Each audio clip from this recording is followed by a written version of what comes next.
Hi, I'm Ken, the founder of Inspire magazine. Today we have a very important interview with an international famous motivational speaker, trainer and author. His book, The Go-Giver, hit to number 6 on the Wall Street Journal's business list in just 3 weeks after its release and reached number 9 on Business Week. Alright, this is the book. Alright, Ken. It has been translated into 26 languages and sells more than 250,000 copies worldwide. He is Bob Burg. Hi, Bob. Hi, Kent. How are you? Yeah, good. How are you? I'm doing great. It's an honor to be with you today. Okay, thank you very much. Thanks for your time, Bob. Okay, the Go-Giver seems to contradict traditional wisdom. Is that intentional? What is the basic premise of your book? Well, I think it does contradict traditional wisdom a little bit, and the title is meant to reflect that. When we say the Go-Giver, it's sort of something that someone will look at and say, the Go-Giver, what could that be about? That's different from what we usually hear. And I think any title of a book, you want it to attract people to want to know more about it, and then the message needs to be congruent with the title. Yep. The premise of the book, Kent, is really simply that shifting our focus from getting to giving. And when I say giving in this context, what I mean is constantly and consistently providing value to others. And having that focus is not only a nice way to live life, it's also a very financially profitable way as well. Wow, okay, great, thanks.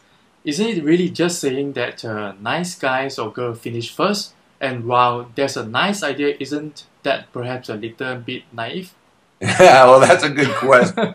And that would be a definite question someone might ask before reading the book, because they see Go-Giver and it sounds like maybe they just give themselves away, or they're nice and they expect everything's going to happen because they're nice. And that's not real world. That's not necessarily true. Now, being nice is very good and it's a very important thing. It's also very helpful in your success to be genuinely nice, genuinely kind, because when you are, well, people are more attracted to you, people want to do business with you, people want to get to know you better and maybe provide value to you as well. But there's much more to it than simply being nice. We all know plenty of people who we would describe as being simply nice people, who we would also have to describe as being financially broke people as well. So while nice is important, it's certainly not enough to be successful by itself. Success is also a matter of doing the correct things in the success process that allows a person to be successful and finish first, if you will. And the 5 laws that my co-author, John David Mann, and I share in the book are simply meant to provide those principles that if someone will utilize them, all of them together in conjunction, all 5 of them, not 1, 2, 3, or even 4, but all 5 laws, then they must be successful in whatever it is they undertake. Wow, great. Yeah. In the book, the main character, Joe, is frustrated and described as a go-getter. I always thought being a go-getter was a good thing because from 9 years of being business, people talk about how to get benefits in the networking section, how to get sales, how to get leads. Yeah. Are you saying that being a go-getter is a bad thing? No, being being a go-getter is a great thing. Mm-hmm. We love go-getters. Excuse me. Why? Well, because go-getters, like you said, they take action. They get things done. Yes, right. And you're a businessman, Kent, and you know that you can have all the greatest thoughts and the greatest ideas and even the best intentions in the world, but unless action is put into the mix, nothing's going to happen. It simply cannot happen. So being a go-getter is very important. Now, the good news is that there's no natural division between a go-getter and a go-giver. Many go-getters are also go-givers, and every go-giver is also a go-getter. We would say that the opposite of a go-giver is a go-taker. That person who's very focused on themselves, very focused on take, without having added value to the person, to the process, to the situation. And, at the beginning of the story, Joe was described as a frustrated go-getter, and he was, But he wasn't frustrated because he was a go-getter. He was frustrated because he was also a go-taker. If you remember in the early part of the story, everything was about Joe, remember? He was totally focused on what he deserved and what people owed him, and right? But when he met Pindar and the other mentors, and he began to learn about shifting that focus, moving, and this is when we talk about a go-giver, we're simply talking about that man or woman who has learned, or perhaps intuitively always knew, that person who could move from what we call an I focus or a me focus to an other focus, focused on creating value for others, creating value for the marketplace. Those are the people who accomplish the most. Yes, agree here. Yeah. Actually, our magazine is actually inspired from your book. We want to add value. Yeah, it's true. We want to add value to inspire people to achieve what they want to achieve. Well, thank you. I'm very honored. Thank you. Okay, so let's take a look at the principles, what the book calls the 5 laws of the stratospheric success. So law number 1 is the law of value. What's that? Yeah, the law of value simply says that your true worth is determined by how much more you give in value than you take in payment. Now, when you first hear that, it's a little bit counterintuitive. Yes, right. Because how do you give more in value than you take in payment and, succeed in your business? How do you survive in your business, never mind thrive? It kind of sounds like a recipe for bankruptcy. Give more in value than you take in payment. Like one of those nice things that in the real world wouldn't really work. So how do we reconcile that? Well, we simply need to understand the difference between price and value. And the difference is huge. Price is a dollar amount. It's a dollar figure. It's finite. It simply is what it is. Value, on the other hand, is the relative worth or desirability of a thing to the end user or beholder. In other words, what is it about this thing, this product, this service, this concept, this opportunity, this idea that brings with it so much value, so much worth, that someone will exchange their money for it and be glad they did while you make a very healthy profit. And we can use as a very quick example an accountant, let's say, who you hire to do your taxes. Yes. And this accountant charges you, and we'll just name a round figure, $1,000. That's his fee or his price, $1,000. But what value is he giving you in exchange for this $1,000? Well, let's say he saves you $5,000. He saves you hours and hours of time that you'd have to put into doing it. Yes, right. And most importantly, he provides you with the security and the peace of mind of knowing it was done correctly. Yeah, so we see that value can be both concrete and conceptual in terms of the peace of mind, which is probably more valuable than even the money. Yeah. And so what he did is he gave you well over $5,000 value in exchange for a $1,000 payment. He gave you more in value than he took in payment. So you feel great about it, but he also made a very healthy profit, which he should. Yeah. And so that's the kind of relationship we want to have with anyone with whom we do business, Ken. We want to give them such a unique, wonderful, exceptional buying experience that they feel great about it, and we make a very healthy profit. This happens through focusing. Again, it goes back to that word focusing on the other person, on focusing on the value, not focusing on the money. See, money is simply an echo of value. Yes, right. It's the thunder to value's lightning, which means the value comes first. Yes, right. And the money is simply a direct and natural result of the value you provide. Agree, yeah. We come to second law, the law of compensation. So what's that?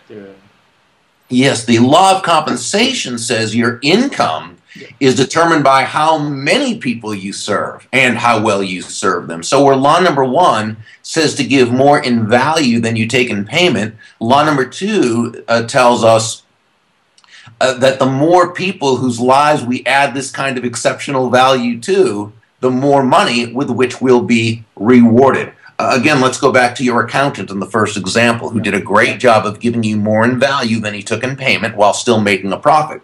Well, the chances are you feel great about him. Yes. You would do business with him again, and you'd probably refer him to others. Yes, okay. Well, you know, his other clients, Kent, they feel the same way. So our accountant is very quickly amassing what we call an army of personal walking ambassadors, all singing his praises, and continues, right, and referring him to others. As he continues to add that kind of exceptional value to the lives of more and more people, his income will continue to grow.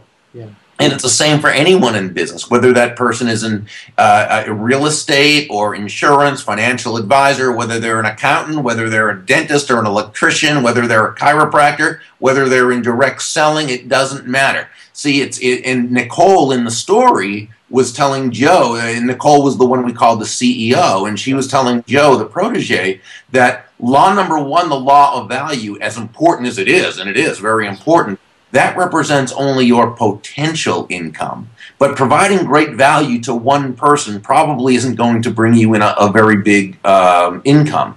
Law number two, the number of people whose lives you impact with that value, that equals your actual income. Yeah. Okay. So, you know, we could say that law number one, exceptional value plus significant reach, laws 1 and 2, together equal a very high compensation. Wow. Yeah, wait. We come to the law number 3, which is, I think, is very important in business, especially in leadership. So because of the social media, we can't control or we can't force people to follow us. So we have to influence. So the number 3 is a law of influence. Well, and when you think of it, and you bring up a great point, you can't push people to do anything. That's why influence is pull. Yep. You know, we have a saying that, you know, this person has a lot of, this person's very influential, they have a lot of pull. We never say they have a lot of push. Yes, right. Because influence is an attraction. Highly influential people attract people, pull, they attract people to themselves and to their ideas. Law number 3, the law of influence, simply says that your influence is determined by how abundantly you place other people's interests first. Now again, you know, does this sound counterintuitive? Yeah, sounds maybe counterproductive. But this is how, if you ever notice, the great leaders, the top influencers, the ultra successful salespeople, this is how they run their lives and conduct their businesses. They're always finding ways to put other people's interests, place other people's interests first. Now, let me qualify this by saying something. When John David Mann, my co-author, and I, when we say place other people's interests first, we certainly don't mean that you should be a doormat for anyone, you know, to be walked over. It doesn't mean you should be self-sacrificing or self-sacrificial. It doesn't mean you should be a martyr. No, that's not what we mean. It's simply as Sam, one of the mentors in the story, told Joe, the golden rule of business says that all things being equal, people will do business with and refer business to those people they know, like, and trust. And there's no faster, more powerful, or more effective way to elicit these feelings toward you in others than by, again, stepping outside of yourself and focusing on how you can add value to other people's lives. And when we do this, and we look for ways, when we temporarily suspend our own self-interest, and instead we focus on providing value to others, what happens is we're planting seeds of goodwill, you know, of great will with people. People feel good about us. They know us, they like us, they trust us, they want to see us succeed, they want to be a part of our lives. And what happens is we begin to attract other people into our lives, other successful givers, other successful people who understand that, you know, business success and success in terms of networking or creating relationships is not a matter of what's called 50-50, but simply 100, with everyone involved looking out for the other person's interests, making their success about the other person's success. And what it does, Kent, is it creates a very big pie, an expanded pie of success, where more and more people get to benefit in a much greater way. Yes, right. Yeah, the world needs this. Oh, thank you. It's true. It's true. Yeah. Okay. Law number 4 is the law of authenticity. Is that about integrity? Well, that has something to do with it, sure. The law of authenticity itself says that the most valuable gift you have to offer is yourself. And one of the mentors in the book, Deborah Davenport, she tells the story about how early in her career she learned something very, very important, and that is all the skills in the world, the sales skills, technical skills, even people skills, as important as they are, and they are very, very important, they're all for naught if you don't come at it from your true, authentic core. Now, when you do, when you, what I call, show up as yourself, your true self, day after day, week after week, month after month, people feel very comfortable with you. People are attracted to you. People know you, like you, trust you, they respect you, and they're much more apt to want to be in relationship with you and do business with you. I think one reason why is because as human beings, dating back to the days of the cave person, consistency was very important. You had to know that, you know, people and the environment and all the different things around you were going to be the same because it was a matter of survival. Yeah. That's right, yeah. And so, and we live in a very inconsistent world. So when someone shows up consistently and authentically day after day, right, you know, people really feel good about them. Now, let's go back to the great point you brought up about integrity. I think Gandhi defined integrity in a wonderful way when he said, integrity is when everything you think and everything you feel and everything you say and everything you do are in alignment. In other words, there's a congruency there. That's right. You know, and yet when people are not in integrity, I think people can tell. And I think especially with social media these days, it's really hard to hide your true self. Yeah. Yeah, you know, eventually something's going to be said or tweeted or Facebook or LinkedIn or something that's going to, you know, and so it really, and, you know, Mark Twain always said, you know, one of our great American authors and philosophers, you know, said it's so much easier to be yourself. You don't have to have as good a memory, you know, just so be yourself. And so there's another aspect of this too. And I think that is understanding that, and as Deborah said in the story, that you are enough. In other words, everyone has value. Okay, now I think we have two types of value. We have value just based on, you know, intrinsic value, I guess you could say. Value just based on being born, being created. But we also have market value. And market value, I would define as those strengths, traits, skills, talents, characteristics that allow us to add value to others, add value to the market. Right. And it's important that we tap into that and embrace it, because let's face it, it's very hard to have the confidence to be yourself when you don't believe that yourself has anything to offer. Yep. So it's very important that whether through a coach, a mentor, or just a sales manager, or just somebody who you trust and who you respect, for them to help you to really dig in deep and recognize the true value that you bring to the table. I think that's really important. Yes, right. Agreed. And, you know, one other thing, Kent, when we talk about authenticity and we say, well, you know, you are enough as you are, that should never be mistaken to think that that doesn't mean we don't keep learning. We want to stay in our integrity and in our authenticity and continue to learn and continue to grow, to read, to study, to listen, and become an even better, more effective, authentic self. And there's so many great, you know, people out there we can all learn from. The key, though, and I think this is important, is that we adapt people's knowledge. You know, the sages said, who is wise? And they answered, that person who learns from all others.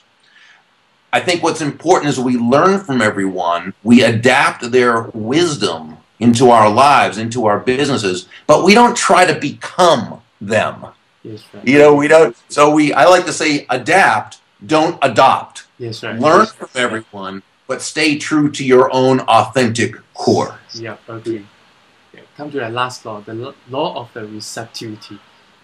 Yes, the law. Yeah, before your book, I never thought that receiving actually make people feel great. You really changed my mind. This is totally out of my mind. Before this, totally out of my knowledge. So what is the law of the receptivity?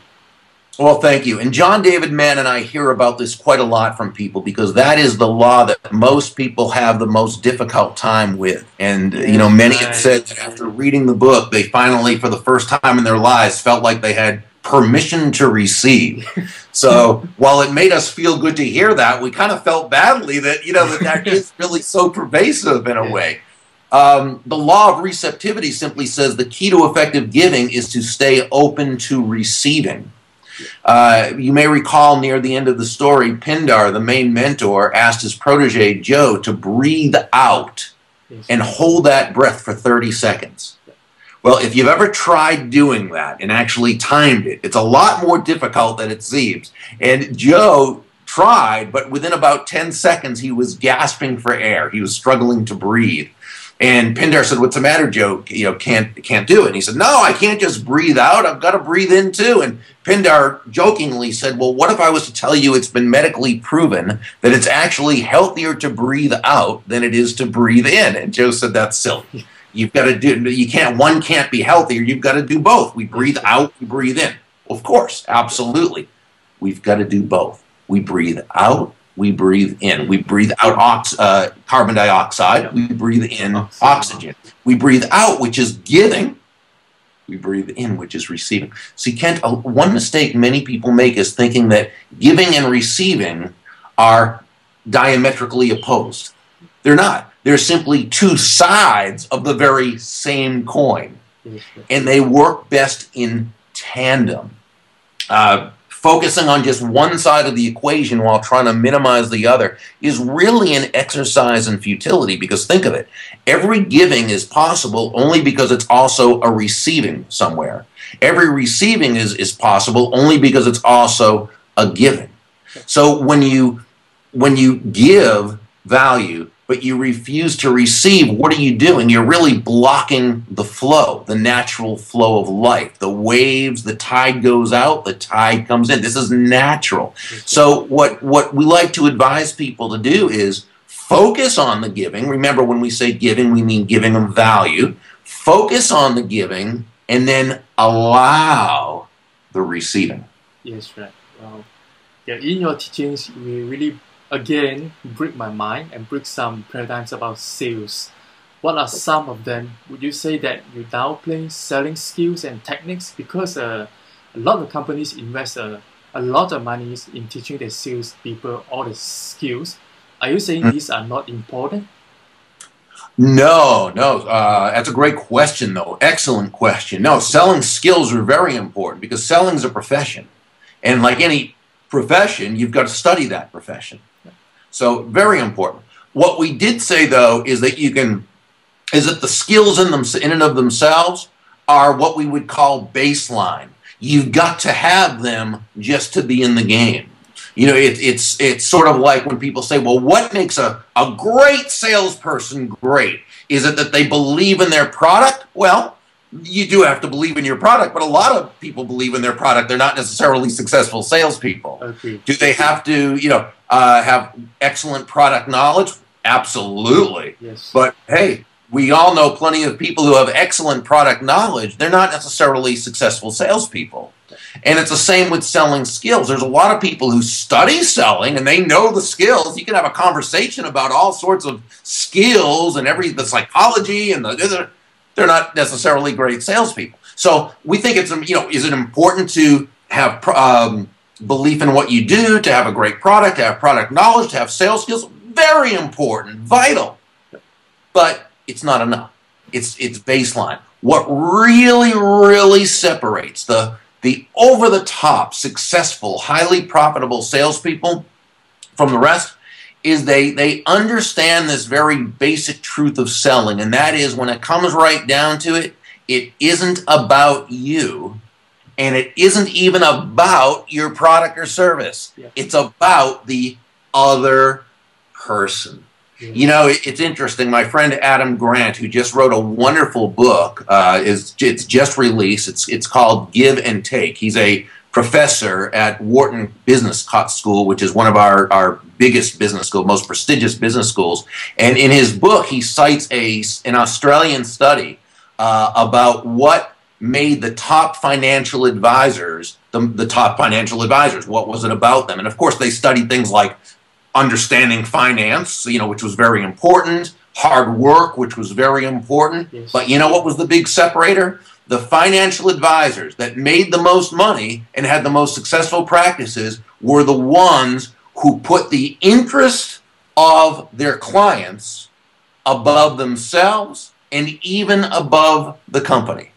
Wow. They understood that what it came down to was, how much do you care about providing value to the other person? Yeah. I think a lot of companies need to understand this. This is very, very important. And you know what, Kent?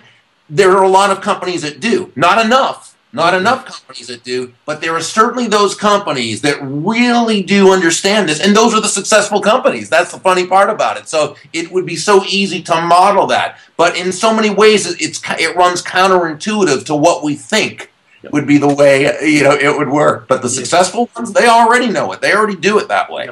Yeah. Right. Do people ever confuse what being a go-giver really means?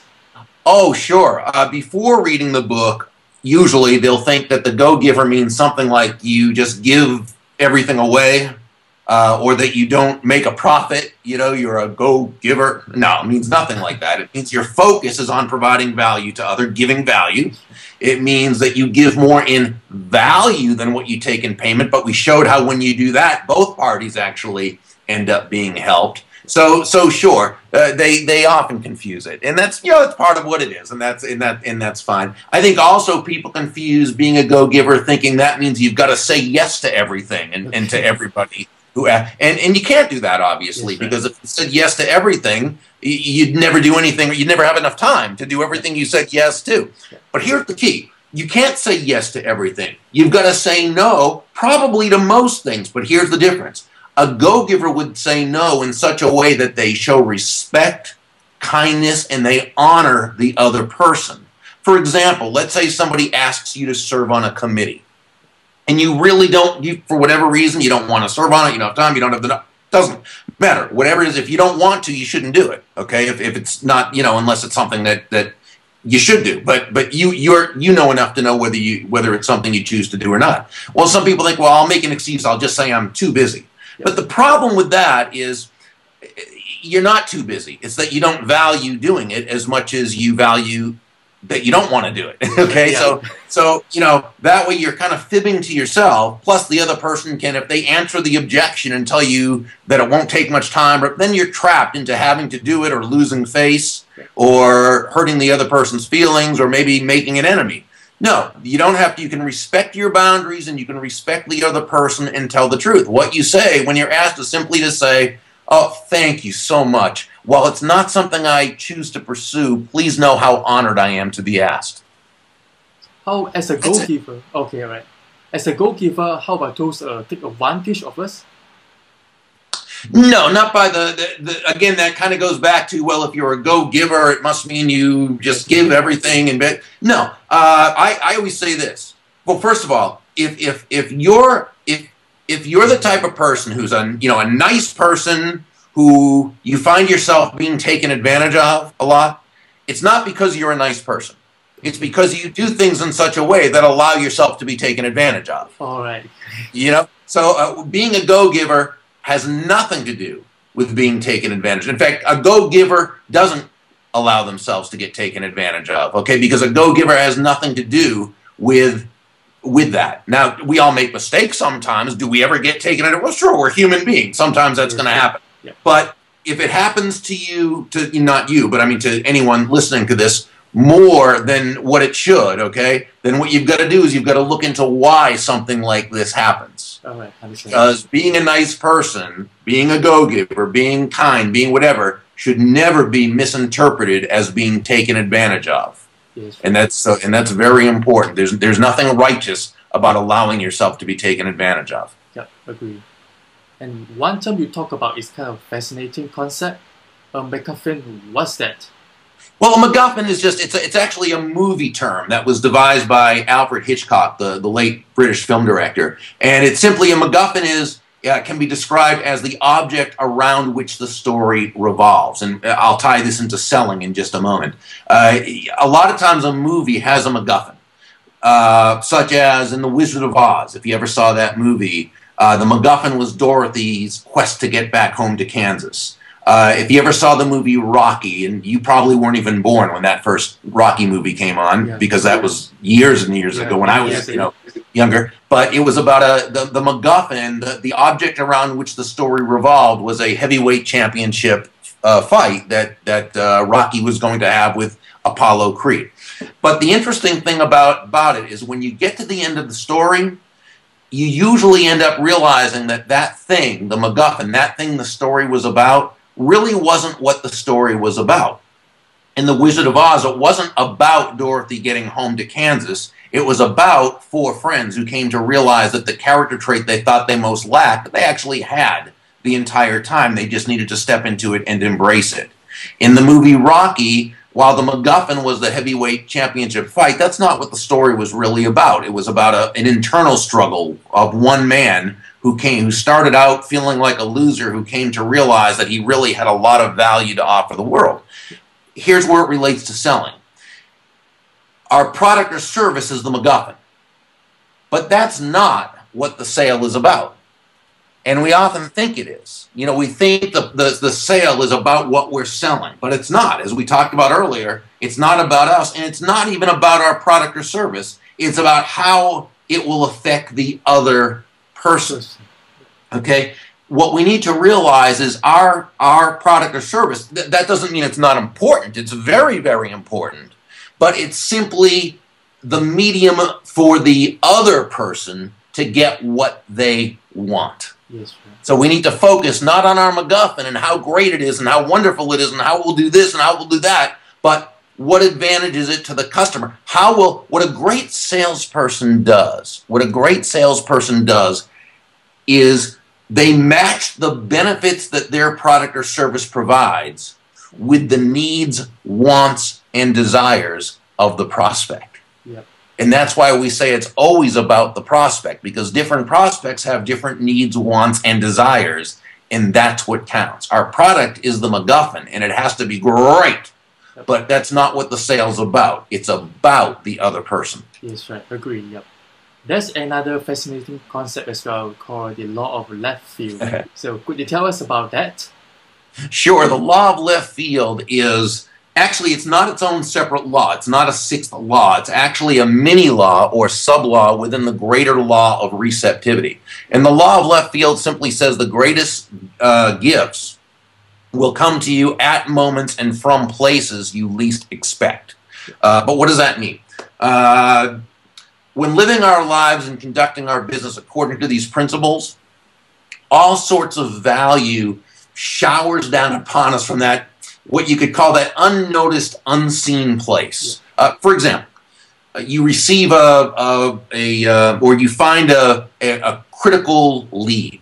You receive a great referral. You make a crucial last-minute connection that results in a lucrative new client. A golden opportunity just drops suddenly right into your lap, or some incalculably valuable thing comes your way, but not from the people or places you might have expected or even hoped for.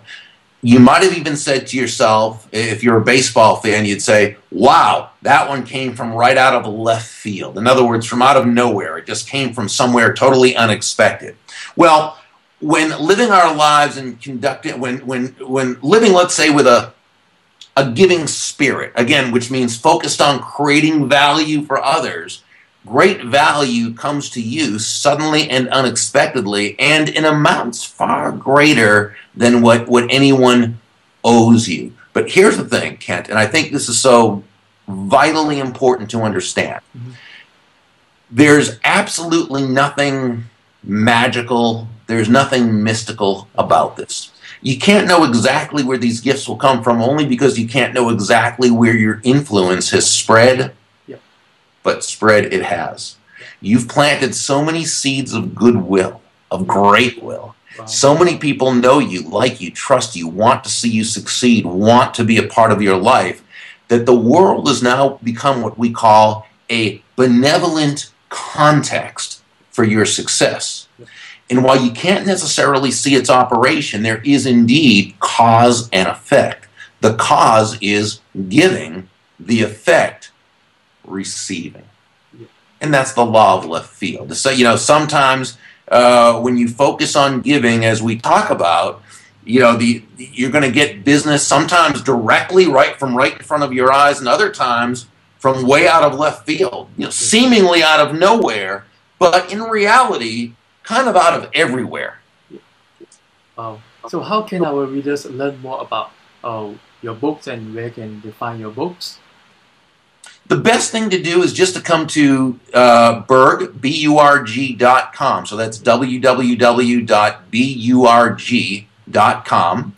And they can register on the site if they'd like to receive the influence and success updates, very value-based information I send out from time to time. They can visit the blog and subscribe to that if they'd like. I have 400 archived articles, interviews, videos. And while they're at my site, Burg.com, they can actually download Chapter 1 of the Go-Giver.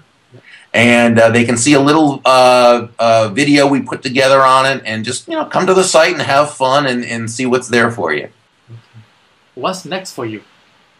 Let's see. Well, we're developing throughout the world a team of certified Go-Giver coaches, where we actually teach people how to learn how to teach the Go-Giver principles, how to coach on it, and how to speak on it. And you can find information on that on the site as well. But we're building up a big international community of certified Go-Giver coaches. Yes, right. I'm going to talk to Kerry about this as well, because I'm interested to become the one of certified. Oh, wonderful. We'd love that. We'd love to have you as part of our team. Yeah. Finally, is there any advice for our readers? Well, I think like anything else, Kent, I think it's a matter of learning from people like yourself, continuing to buy, good books and CDs, buying books like the classics, such as Think and Grow Rich by Napoleon Hill, Yep. How to Win Friends and Influence People by Dale Carnegie. These are all books that we should all have in our libraries that can help us build on the inside. And to the degree we build on the inside, that's where success manifests itself on the outside. So I would say continue to be a student, continue to learn, and continue to grow. Yes, right. Lifelong learning. Thanks. I think that's all for the interview. Thank you very much, Bob. This is my honor to interview you. Well, thank you so much. The honor's mine, Kent. Thank you for having me. Thank you. Yeah, thanks. Yeah.